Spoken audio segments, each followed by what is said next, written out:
And we are live. Hi, everybody. Welcome to this Threads Researchers Live. And yeah, things will go wrong again because I have an echo. Sorry about that.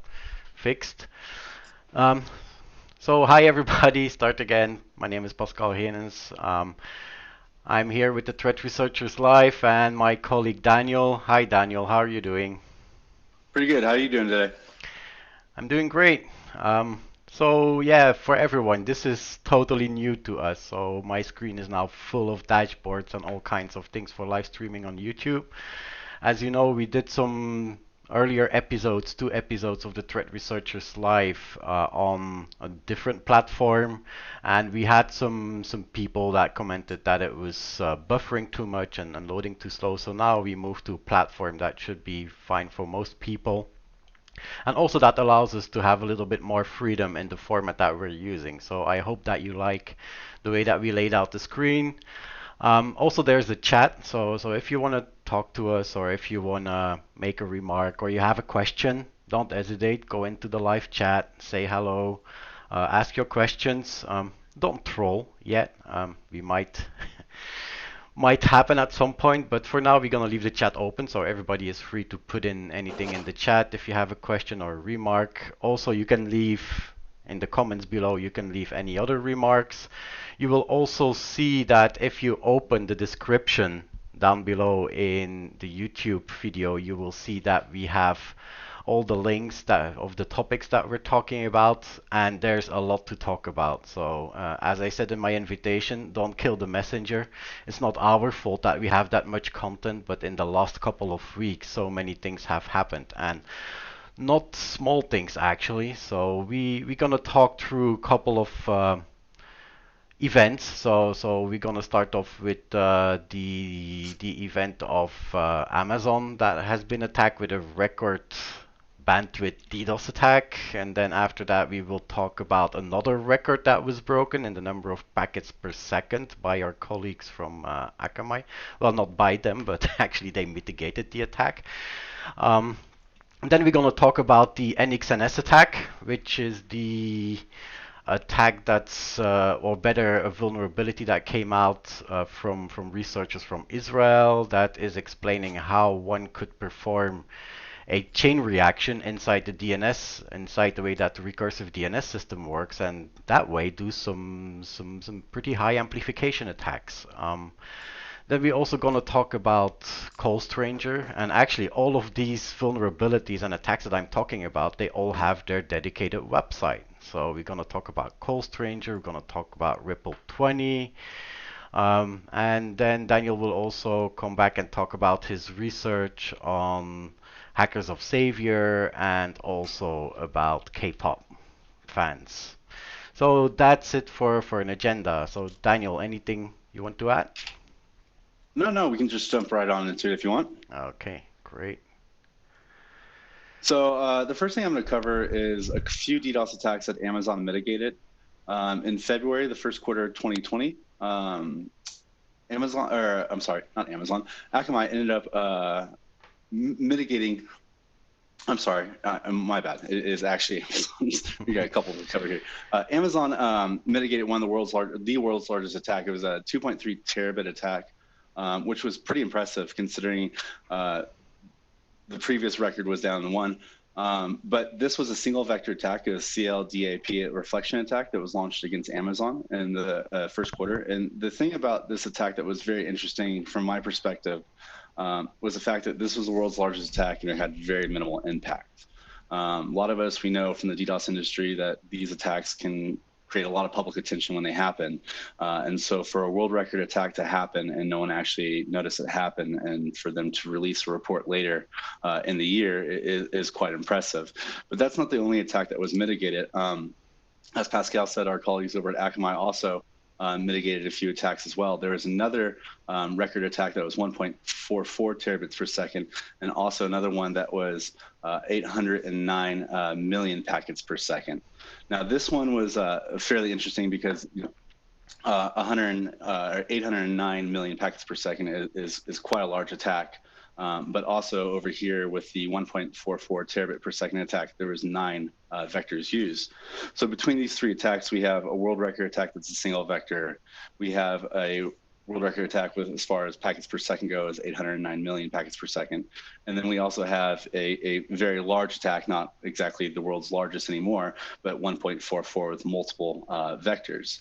And once again, the biggest issue that I noticed with this is that there was very minimal impact. And so the game of DDoS is literally changing, where before a lot of skids would go out there and try to get the world's largest attack so they could get the most attention. And a lot of the people in the DDoS industry have stopped giving attention to these attackers because that's what they feed off of. But clearly there are actors out there that are still capable of producing large volumetric attacks. And this is a clear case. The interesting thing is what's going to happen in the future as far as who's capable of one-upping this attack and what they're actually going to bring to the table. Yeah, so as I understood from Akamai from the report, the attack was UDP on a single port on port 80, right? So yes, it was a CLDAP attack. Yeah, so and they were using many, they saw a very large amount of different IP addresses, like they said about like 600% more than typical for this customer. So Yes. Yeah. so that would mean the use of botnets most probably, right? Yeah, it's definitely going to be a botnet with a very large amplification list for the 2.4 terabit attack. That is correct. Yeah. Yeah. Do we know anything about the Amazon attack? I don't remember reading which attack it was. Oh, I'm sorry. That is the Amazon attack I was talking about. The Amazon is the 2.4 terabit per second. That was a single vector attack. It was a CLDAP attack. Yeah. Now, the 1.44 terabit attack that Akamai had mitigated was actually 9 vectors of attack. So those vectors of attack were ACK flood, CLDAP reflection, NTP reflection, reset flood, SSDP, SYN, TCP anomaly, UDP flood, and UDP fragment. Yeah, there has been a lot of talk and discussion also internally between us about sophistication of attacks and what is this sophisticated attack, and actually to just put on the live chat or get people to chat in if they want to. Different views from different people on what is a sophisticated attack. So if it's a large attack, it might be sophisticated to mitigate. So if you don't have enough bandwidth, so in the case of Amazon, for example, they didn't even blink. Amazon got attacked by 2.3 terabit per second attack, but nothing went down. They mitigated the attack without a problem. Why? Because the attack was consistently using the same port, and all the packets were using the same target, same port. So actually it's pretty easy to identify. It was an amplification attack, so you're using a couple of reflection servers. That number of servers will be limited. We're not talking hundreds of thousands of different servers that are out there that can do the amplification. So it's a limited set of servers, and the stream comes in on the same port, same packet size, so you can characterize it quite easily. The thing is, however, those first couple of seconds, if you don't have automated detection and you don't have baselining in your system and automated learning, your system will allow through a couple of minutes before you are able to identify the attack. So if you have to do it manually, it might take you 5 minutes before you can take the PCAP signatures and then create a signature, better the PCAPs, create a signature from that, put it in place and mitigate the attack.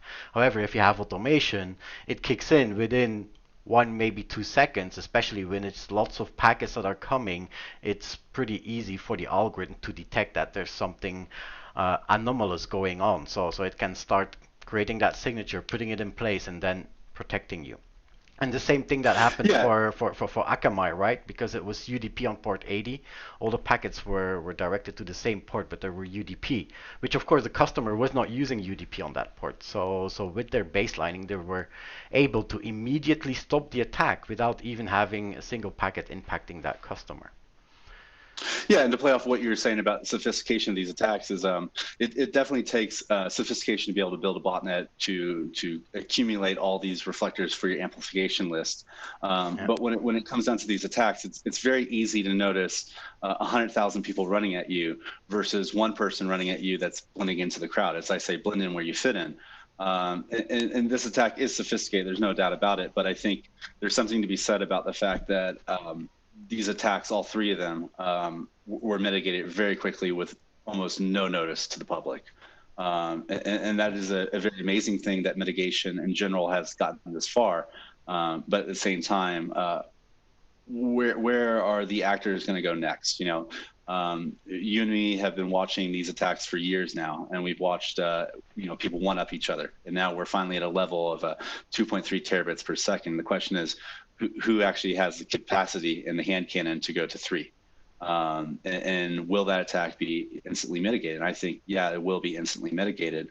There needs to be more technique put into these attacks, that sometimes necessarily carrying the biggest stick is not the best option for attackers. Yeah, so in the meantime, I got somebody on the chat asking or better, who was the target in AWS? Was it a single customer? And I think you know the answer, Daniel, right? Yeah, so there's 3 different attacks that we're talking about here, but specifically this AWS that was 2.3 terabits per second is actually undisclosed of who the victim was. So unfortunately, we don't know this information, but Akamai would. Yeah, so in the case of Akamai, that was also in the report. It said that it was somebody in the banking sector, right? So that was the that 8 was million packets per second attack. The yes. 8 million packets per second attack. Yeah, I don't want to leave the slide of Akamai too long because I'm making promotion for a competitor of ours. So they did a good job, so we can give them a nice little shout out there. Absolutely. So if you're Akamai, I will. You just reach out to me on Twitter, and we will make a deal for more promotion in the next series. But good question, Oscar. So it was a single target, yeah. So in the case of AWS, I'm not sure because AWS did not disclose a lot of details. However, and that is the reason why I bring up sophistication and why there's so much discussion about sophistication nowadays. Better, yeah, especially internally between me and Daniel, what is a sophisticated attack and what is not. And you have to look at it. There's the 2 sides. You have the attacker side that are performing the attack, and yeah, to do an amplification attack, for me, it doesn't really look sophisticated. And from the side of the defender, it's also not sophisticated to block the attack. Now, there's one thing that you need to have, and that is a lot of bandwidth. So in the case of Amazon, 2.3 terabit per second, if you only have 1 terabit per second bandwidth, you're not going to block the attack. You're going to fall on your nose. You're going to be a victim. So calling them unsophisticated is not correct because the size of them is really that big that you need a solution that can adapt to those kind of sizes. And most DDoS scrubbing centers and DDoS solutions in the cloud that can provide you protection through diverting your traffic in the cloud are able to take more than the 2.3 terabit per second nowadays. So I know that most vendors are able to do so. But yeah, in terms of sophistication, I would say that the application level attacks that we're seeing, and we're recently seen more of them, especially the encrypted. So encryption gives us privacy, but at the same time, encryption also hides packets from detection systems. So unless you can open the encrypted streams, you don't see what is actually happening inside. And you have those attacks. So the same botnet that was performing the UDP packet stream to port 80 for that customer from Akamai. Imagine that same customer using those hundreds of thousands of different bots and just making HTTPS connections. So how do you make the difference between an HTTPS connection from a bot that does a full 3-way handshake and don't tell me it's difficult to implement because, yeah, maybe in C it's more difficult. So if you have a Mirai bot, okay, it's in C, it's difficult to implement. You need at least a couple of lines of C code that you need to copy from GitHub. But if you go to Golang, for example, with a single command, you can build a client, you can customize the agent in the client, and you can make an HTTPS connection.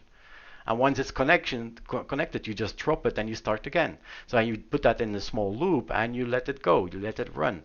So you have all those HTTPS connections coming in, and those can be much more difficult to block because they're encrypted and it's hard to see which one is who. So it might be that you need to go up to the level of your web application firewall, or at least have a decrypting proxy that decrypts the HTTPS session and then can look at the agent header because we had an attack where the agent header was just saying Python or it says Golang or whatever. You know that these should not be connecting, right?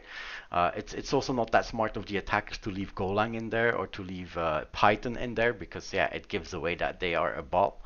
But anyway, we have to go to the level of decrypting all those sessions that are coming in. So hundreds of thousands of systems making HTTPS connections and that need to be decrypted. That takes a lot of power. So those will be more costly actually to block, because you need to go look into the application layer, need to look at the agent header, and at that point you can make a decision to drop or to allow. So yeah, we're getting a little bit more questions. So you are making an assumption that the motivation of the attacks are ego. What is leading you No, to that I just want to conclusion? clarify. Yeah. I'm just going to clarify. No, I was not making the assumption or attributing that this is to ego. I was just making the point that in the past, bot herders and skids were very much concerned about who had the biggest attack. Now, I believe with these attacks, one of the attacks specifically was attributed to political affiliation. Another one was a bank that was targeted. So no, I'm not saying that these attacks were done because of an ego. Yeah, we have little details about what or who was behind those attacks. As far as I know, they have not been claimed by anyone. But as Daniel said, in the past we have seen attacks, especially from bot herders who do that. For example, to make some marketing, because they want to sell their bot services, their booter and stressor services. So what they do is either they can publish on the internet or on Twitter or on what have you, all the different social platforms. They can take a screenshot of their botnet that contains 100,000 bots, which might be interesting to some people. But the best way to do marketing for an illegal boot or stressor service is actually to attack a target and bring that target down.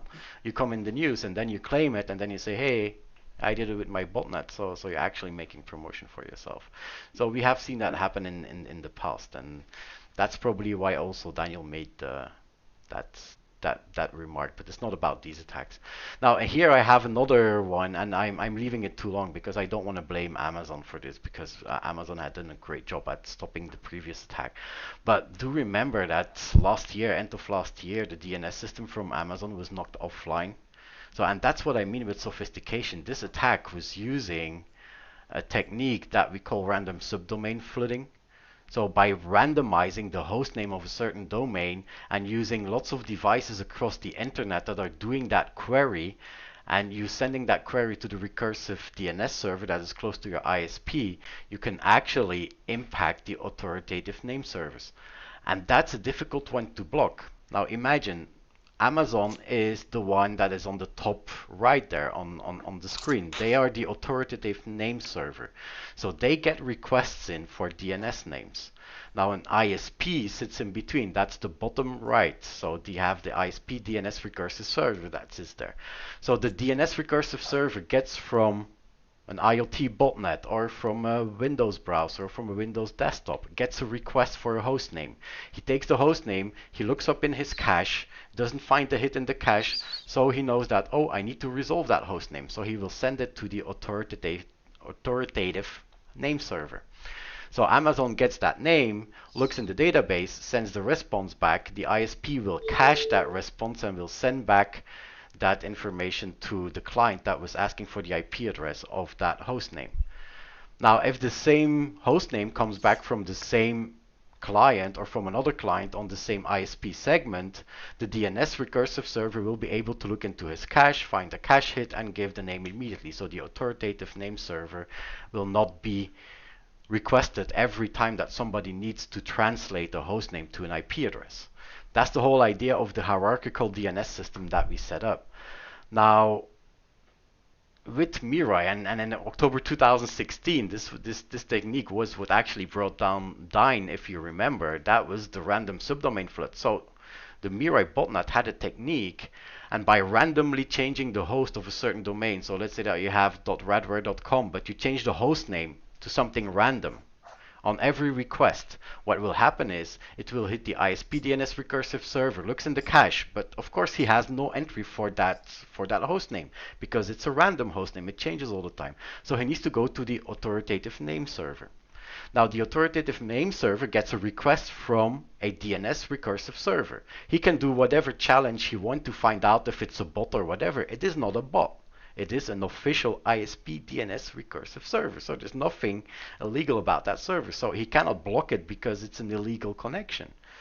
The only thing that he would be able to know is that that hostname does not exist in his database. And that's also what he's answering to that ISP DNS recursive server.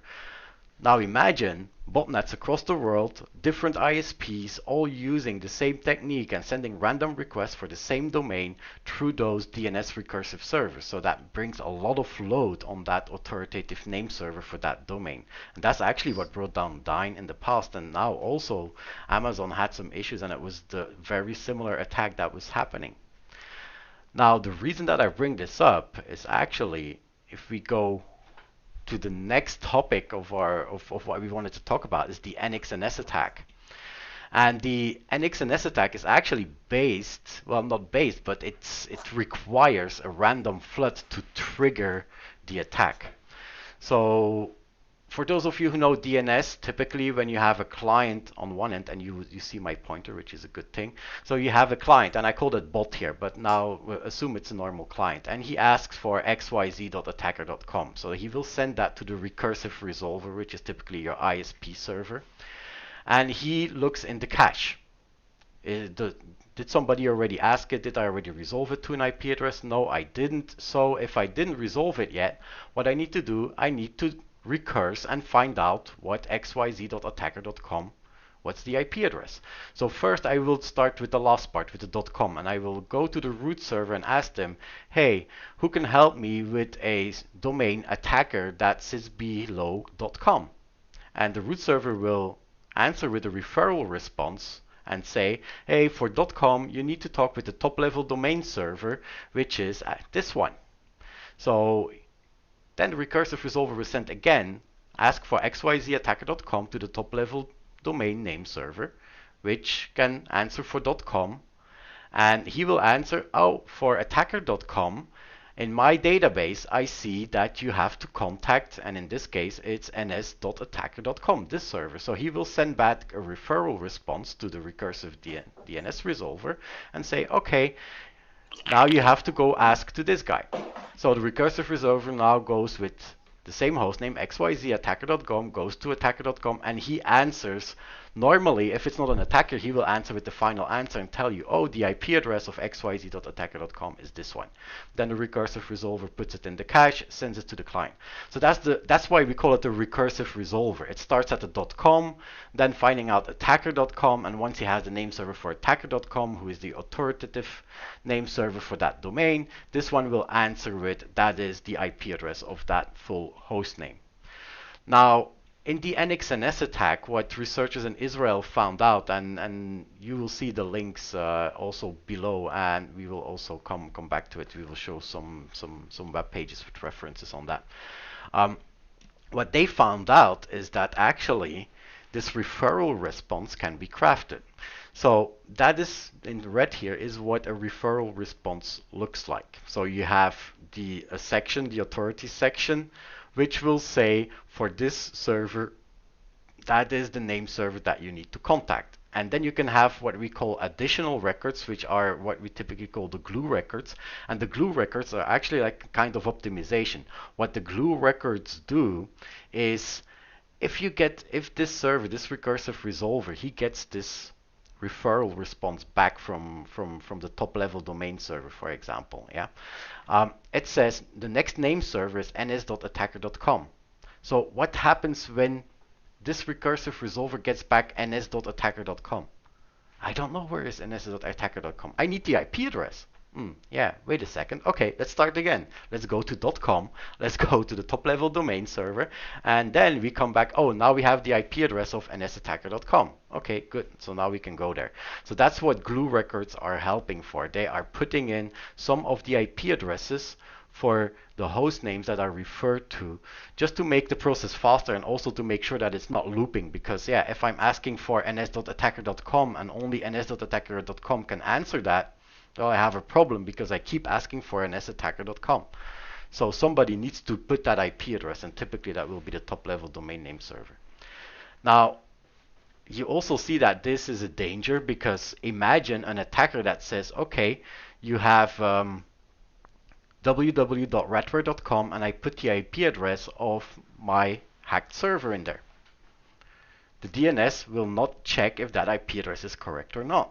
So if you can hack a server and you can send a referral response to that DNS server saying, look, if you want to resolve www.radware.com, you need to go to ns.radware.com, and I put in a glue record, ns.radware.com is located at this IP address, which is actually my malicious DNS server. And then the recursive resolver will go to my malicious DNS server, will ask for the IP address www.radware.com, and it will get the fake address, which will be my malicious web server.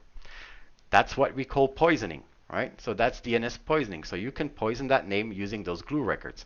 That is why there's an extra measure in the DNS protocol, which we call bailiwick. So out of bailiwick, domains cannot answer. So that means that if I'm not in charge of whatever is below the .com or victim.com or attacker.com, I cannot say anything about the IP address, or at least the recursive resolver should ignore that IP address, just to make sure that nobody who has not registered and who has an illegal DNS server out there that tries to poison through referral response cannot do it.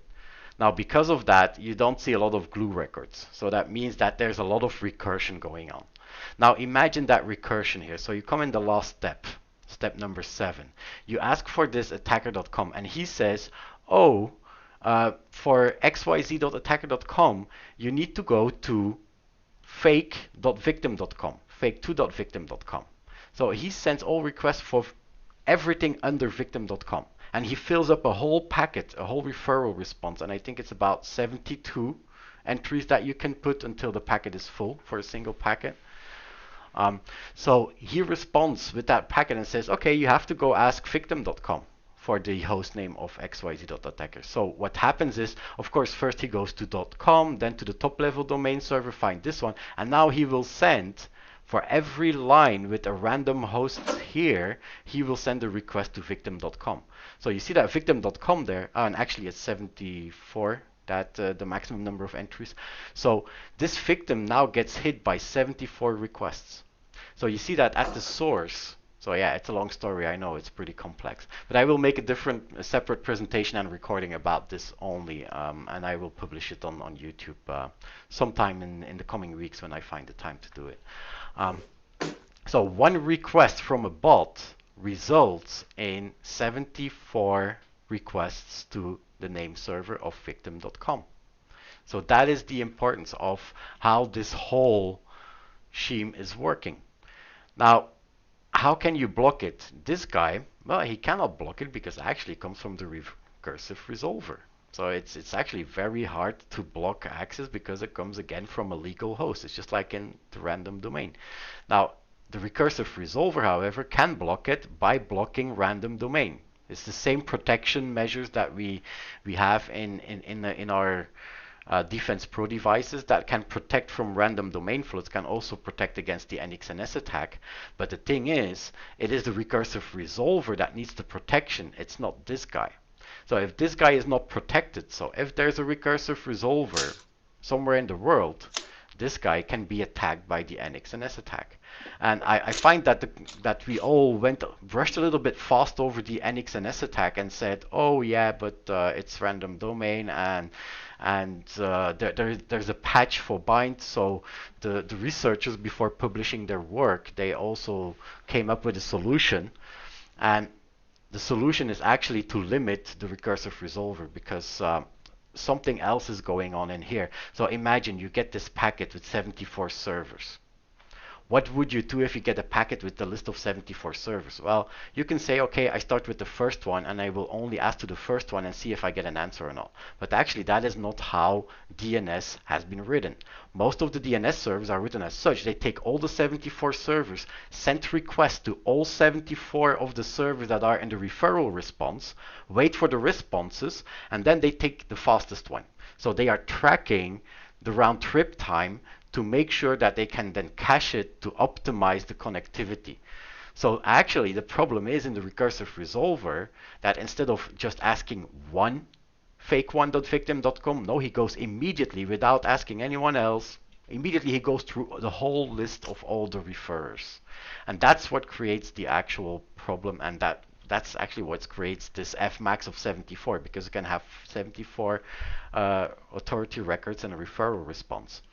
So if you change the bind, or if you change the DNS server in such a way that he's not asking immediately all servers, but he starts with the first one, and then on the second client request he will try the second one, and then on the third client request he will try the third one, then he will not be able to amplify a single bot request into 74 individual requests to the victim.com authoritative DNS server. So that is one of the fixes that they give. But now think again. They sent that to Bind, so Bind did the update, but all ISPs, all privately owned recursive resolvers, so the public ones, like the Google 8.8.8.8, and then you have the Cloudflare, the 1.1.1.1, so all these, they are all fixed. But what about the private ones? Is your ISP's resolver, does he have the fix or not? And there's many out there all across the world. I think we have like millions of, and actually I did this, I find some studies from the .nl provider, the Netherlands, the top level NL, how many recursive servers are connecting, and in a day it runs into the millions. So there's millions of recursive DNS resolvers out there. So I'm pretty sure that there's still some DNS recursive resolvers out there who are not protected and who are not fixed yet. So it still can happen. Now this is when attacking nsvictim.com. I will add a little bit more on top of that, because the researchers also found out that you can do recursion with this one. So you can recurse inside the recursive attack. So one request comes out from the bot, it goes to the top level domain, and then it comes back to nsattacker.com. What nsattacker.com does is actually he's gonna create a first level referral request to himself. So he will do it to host for himself. So 74 requests go back to him, and on those 74 requests he will do a second level where he puts in a fake top level domain name, for example. And this will result in 2 times N1, N2, so the number of entries in the first level crafted referral times the number of entries in the second level referrer to the root name servers. So that means that for one request to xyz.attacker.com, so one random DNS request from a bot, that results in 19,980, about 20,000 connections to the root name server. Now, of course, this is the root name server. They can handle a lot. The 20,000 is also a theoretical number, so the real number is a bit lower. I don't remember exactly how much it was, but it was not that much lower, so it's still impactful. But now imagine somebody who has the resources that sets up those nsattacker.com, registered their domains, and then is able to penetrate a couple of bots around the world, and then sending all that. I think there's still a possibility to impact some of the root servers. I'm not saying that we are at an extinction level event yet. Yeah. So somebody needs to be able to set up those servers and to perform the attack, but I think there's still a risk. I'm pretty sure that not every recursive resolver at every ISP has been fixed by now, or has been protected. So how do you do the protection? Well, you put the device here that can detect the random subdomain floods. Okay, so that's it for the NXNS attack. And yeah, I will, as I said, I will do a more elaborate presentation. I had it on my planning for a while. There's also an alert. Yeah, let me just switch to the browser. And if you go to our website, securityradware.com, you will also have the links below. I wrote an alert on the NXNS attack, which is pretty elaborate. So you have the original report. And as I said, each vulnerability and attack that we're talking about has its own website. So here's NXNSAttack.com. There's a very elaborate and well-written white paper from the researchers from the Tel Aviv University, and also from the Interdisciplinary Center of Herzliya, which is also in Israel. So they have a good paper that explains all the details, how DNS works and how that attack works, and what the actual impact is. Also what the fix is about. I made like maybe a little bit more readable, or let's say my version of the paper into the alert. It's still a long alert, but I think it should be able to read a little bit easier because I skipped some details. I tried to be top level, and I also plan to do another presentation on that. So for sure, let us know in the comments if you want to see that presentation, more details. So I can talk an hour about that topic, which I don't want to do right here. Right, Daniel, otherwise Daniel gets starved. So let me go back It to happens. Working with geniuses. no. So going back, another one that has its own website, CallStranger, and CallStranger is a vulnerability that researchers found in UPnP. And yeah, UPnP is back again. I already talked about UPnP numerous times, and actually I contributed to a book, and one of the chapters on IoT, I only talked about one protocol in that chapter, and I had like 4 or 5 pages talking about UPnP and what is wrong with UPnP. So what is wrong with UPnP? It's universal plug and play.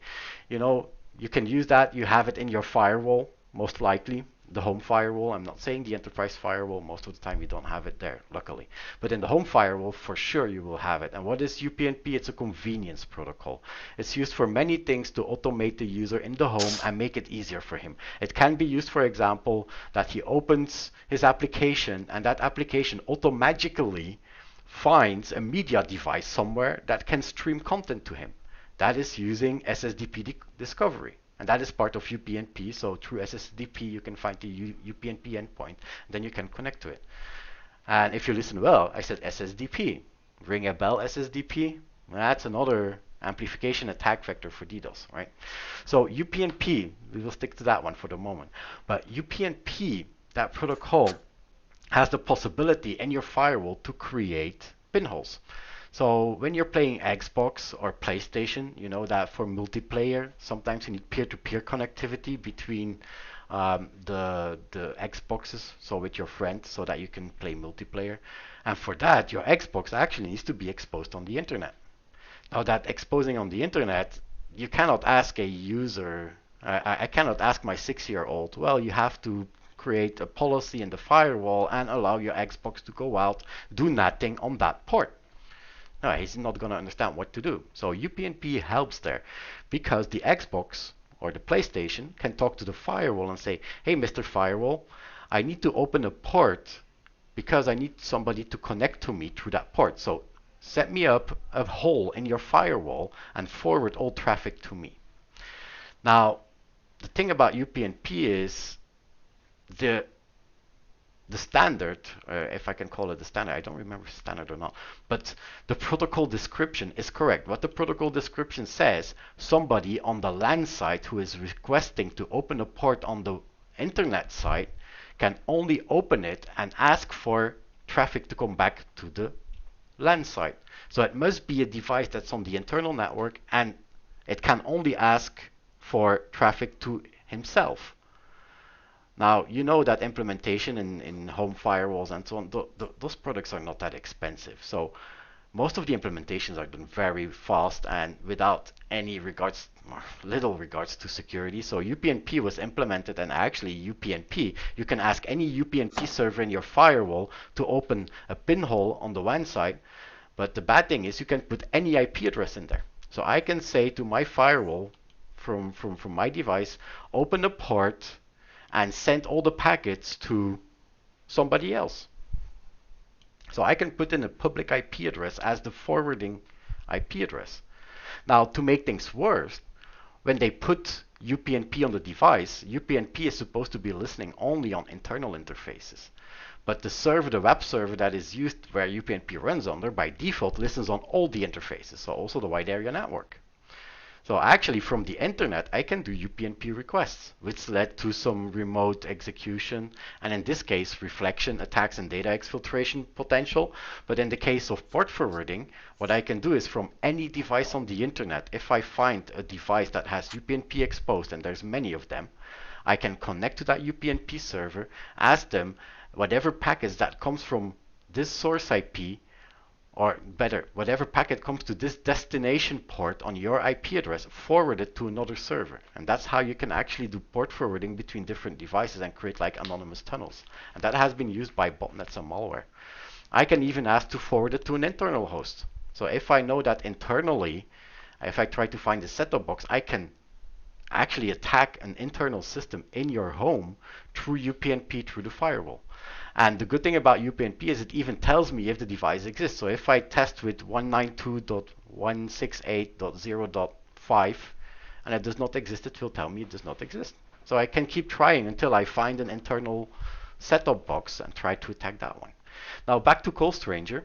In CallStranger, the idea is there's also a subscribe function. So whenever an event happens in UPnP, and that event can be like, for example, a media stream that you pause, that creates an event.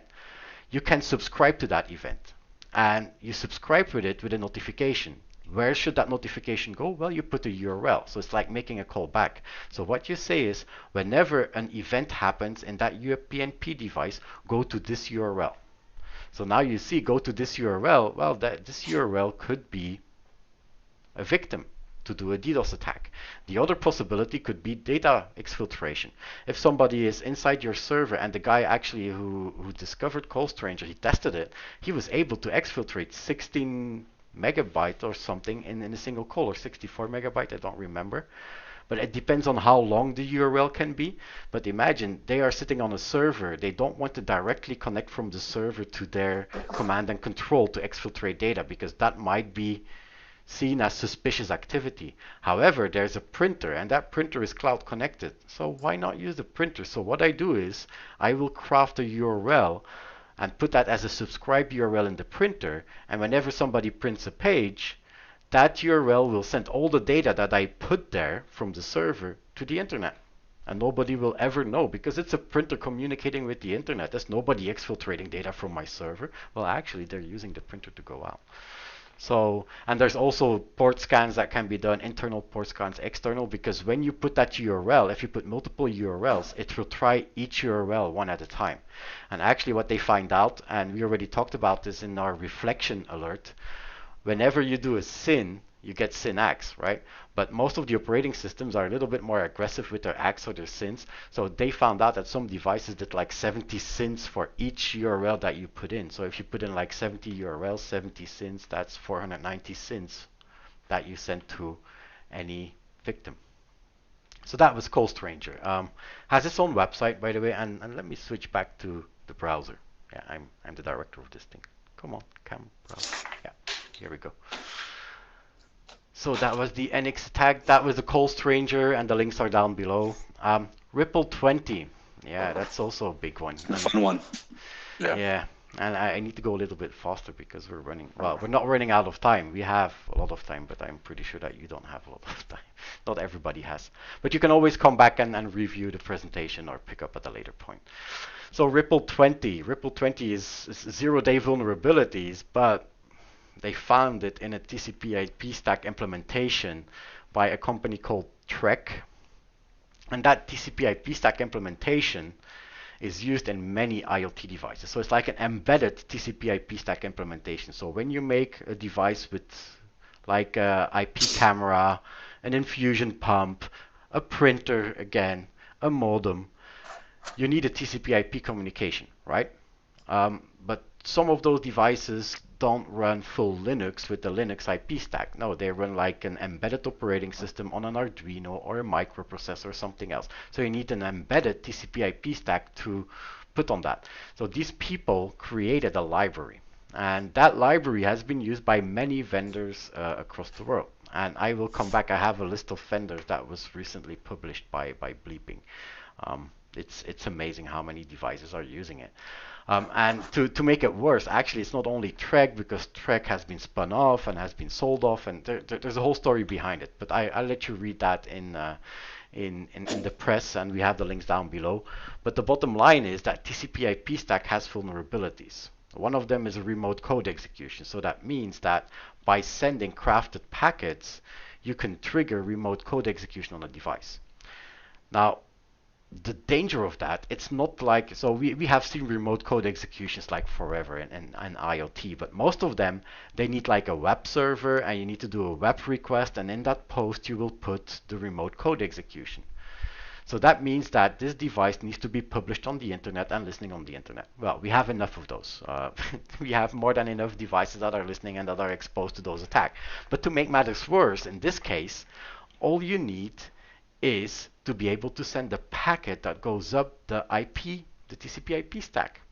So that means that before you even, so if you have a device on the internet and you put firewalls on top of that to block access, or you don't have services listening, it's enough that a packet goes up the IP stack, like for example the DNS UDP packet that you sent that goes up the IP stack and suddenly triggers a remote code execution. So that means that many devices can actually be hit by that and do remote code execution. Now, when you go to this website from Ripple, and I advise you to go there and watch this video.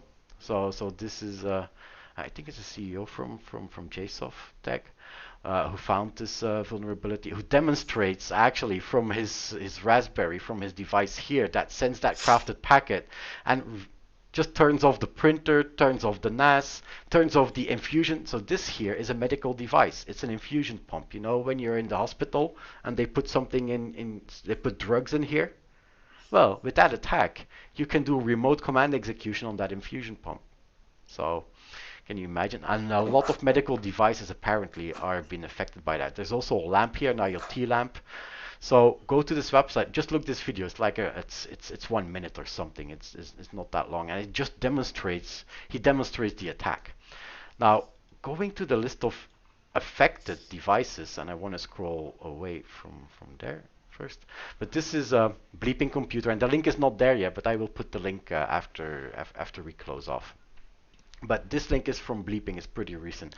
And these are the number of devices that they actually were able to identify that is using this TCP/IP stack implementation. So there's many devices, but it's not clear yet which devices are using that implementation, which are not.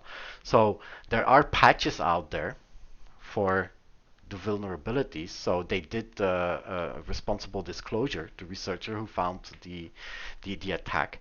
So there are patches. However, yeah, who needs those patches? So that will be the big problem now, is everybody who's in healthcare, retail, manufacturing, even government, financial services, industrial control systems. They can be using that stack, and you need to contact your vendor to make sure that you have the latest version that's running on it.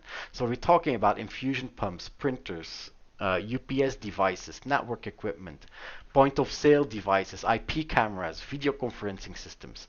They can all be impacted by that vulnerability.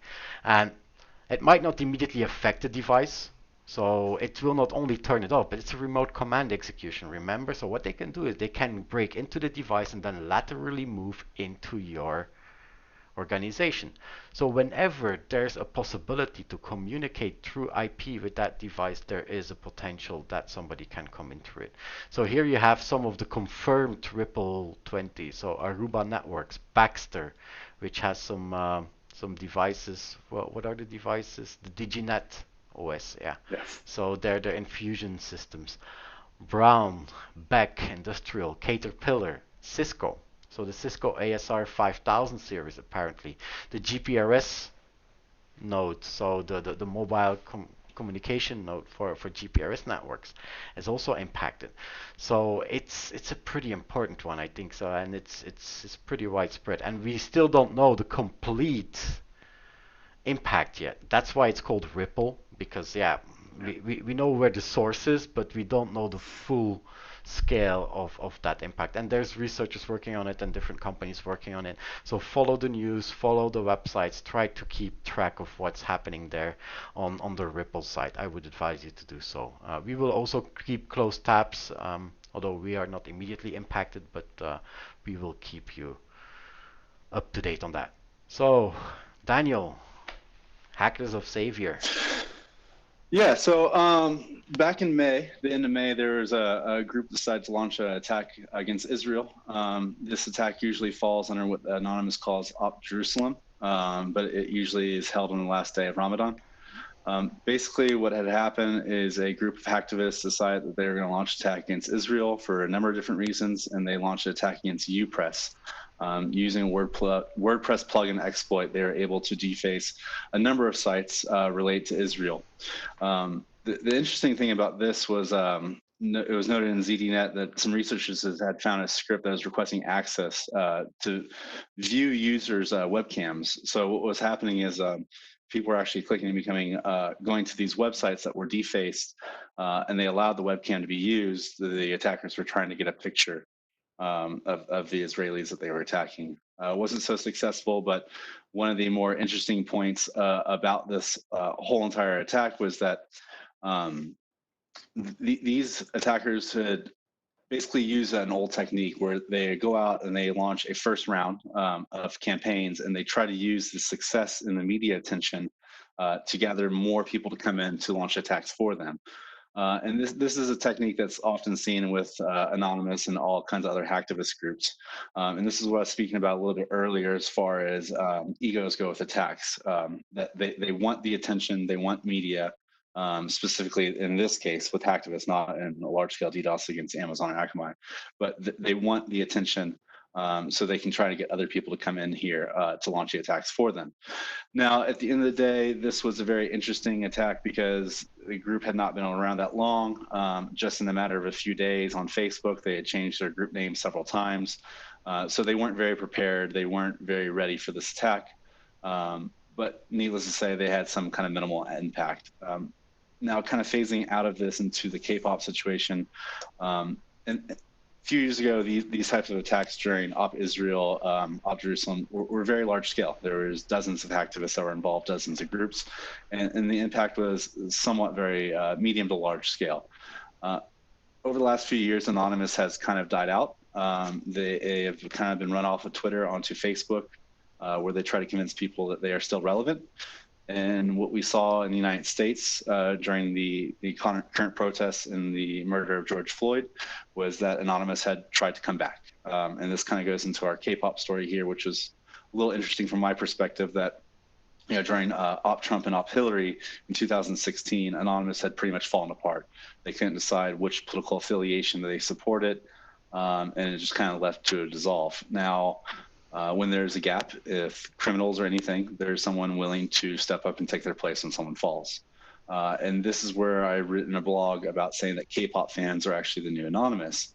And I truly believe this. I believe that K-pop fans hold the spirit and the ideology of Anonymous from 10 years ago. While Anonymous currently is politically fighting over objectives, K-pop is actually out there doing hacktivist work, as we would say. And so what they had done is they had launched a cyber protest against the Dallas Police Department. Dallas Police Department thought it was a very good time to release an application that allowed people to snitch on other protesters. And so what had happened is the K-pop fans had basically joined into this giant attack. They had gone in and they started posting fan cam videos onto the actual app itself. And because of this, there's so much content put up there, server degradation happened, and the app ended up falling over. That was one. Oh, Daniel, we are losing you. I think we have some network issues. It has been happening before when we did the tests. That Daniel was getting lost in translation. So it's yeah, it's the voice communication. So yeah, as Daniel was telling, so K-pop fans. Completely Oh enough. yeah, Daniel, you're back, but you were lost for a few seconds. So if you can repeat the last Oh no, 20 where did you seconds. lose me on? Okay, so basically I left the topic of K-pop taking down the Dallas Police app and gone back to Anonymous using an old Layer 7 script Okay. to try and attack police departments. Anon USA and Seoul were the ones that had published this script. And an old activist, Don, was actually able to go out and look at these codes and was posting up information that these were actually very unsophisticated. And I agree with him; these were very unsophisticated tools, but they were actually able to have some kind of minimal impact on the services. But that was a point that's showing that Anonymous had lost their ability to actually be a hacktivist, to go out there and make a massive impact. While Anonymous is trying to push old scripts and tools from 10 years ago, K-pop is out there actually taking down, K-pop fans are actually out there taking down the Dallas Police app. And Yeah, but they're not that, doing it through technology, right? It's by no, by no, it's a humans. social Yeah. botnet. Yeah. Yeah, it's what I consider a social botnet. It's a Hmm. lot like what Anonymous used to do back in the day, right? So Hmm. back in the day, they'd have a tool. They would try to convince people to join into their operation. Then everybody at a certain time would launch the attack with their tool against a certain target. Yeah. Now K-pop fans are getting K-pop fans together to commit social activism for the purpose of hacktivism, as I would say. And so one of the few things that we've seen is we've seen them take down the Dallas Police Department. We also see them recently use false requests to request tickets for a Trump event Yeah, that that resulted in a that very, was very low actually, turnout. yeah, so sorry, Daniel. That, well, funny. It's not really funny, but when I read it, I was a bit shocked. That was actually a 50 plus year old woman who initiated that K-pop fan attack, right? So it's not only Yeah. teenagers who are K-pop fans. This is actually big. I thought that K-pop is all Koreans and all teenagers, right? But it is No, not. It I is. personally like K-pop. You know, I listen to Mhm. BTS, and they've done some cool collaborations with I'm a bit that company, older. Antisocial. I- I'm just talking foreign words to you then. But you know, it's very interesting that the age ranges with K-pop, just like in the old anonymous days, that Yeah. you had users that were very young to very old, and the same thing with K-pop. You don't have to be young to launch these kind of attacks and to think outside the box, and that's what K-pop is proving is that they can think outside the box and create social botnets with Yeah. very large impact. So yeah, but the attacks that they performed were not using scripts or other tools, right? It was just using their app, uploading a video or uploading a photograph or subscribing to the Trump event, right? Yeah, so that was really funny with the Dallas Police app is that they were uploading K-pop fan cam videos. So the Dallas Police, while wanting to find people snitching on protesters, were presented with tons of K-pop videos, which I'm sure that was a confusing moment for them. Yeah. And then, as you said, with the Trump event, they had used the leverage of their social botnet, the social power, for everybody to register for a ticket, preventing GOP Republicans from actually getting tickets to the Trump event, which I find personally hilarious. I like hacktivism when it comes down to humor. I don't like to actually see a lot of things go down, but you know they're out there and they're being very humorous, like the old anonymous. There's Well, literally yeah, lulls and laughing at it. depends how you look at it. I'm pretty sure that Trump didn't find it humorous. Oh no, of course not. But you know, when you talk about it as But far as like uh, damage is done, right? So the yeah, servers did not go out, so there was yeah. no Yeah, damage yeah, to the exactly. Yeah, hardware. It was just yeah. an From ego thing. from an IT perspective, there was no damage done, but yeah, there's still a lot of damage done on the other side. So, Correct, um, correct. and we try to be politically neutral, so that is important. We do not take any side, left or right. That's what we try at least. It's difficult And we because we're try to be human. non-biased Yeah, well, as yeah, best we can. we are human. So like every good deep learning system, we will be biased at some point, right? Um, so yeah, anything you would like to add, Daniel? Because I think we are at the top of the hour and at the end of our content.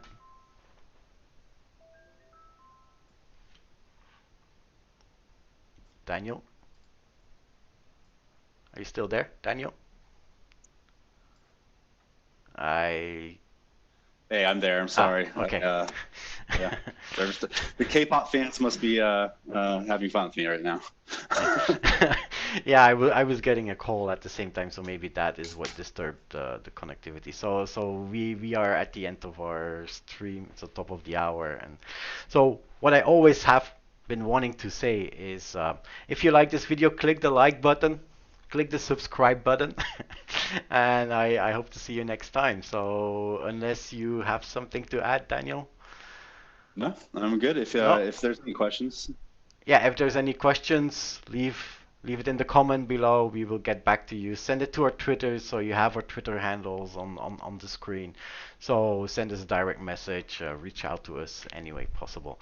Thank you very much. I wish you a good, nice day, and then hope to see you back for episode 4, which will run in about a month. So I don't think that we are taking real vacation, so I think in about 4 weeks we will have enough news to come back. If we have more before, we will come back earlier. So thank you very much and have a nice day. Bye bye. thank you, everybody. Take care.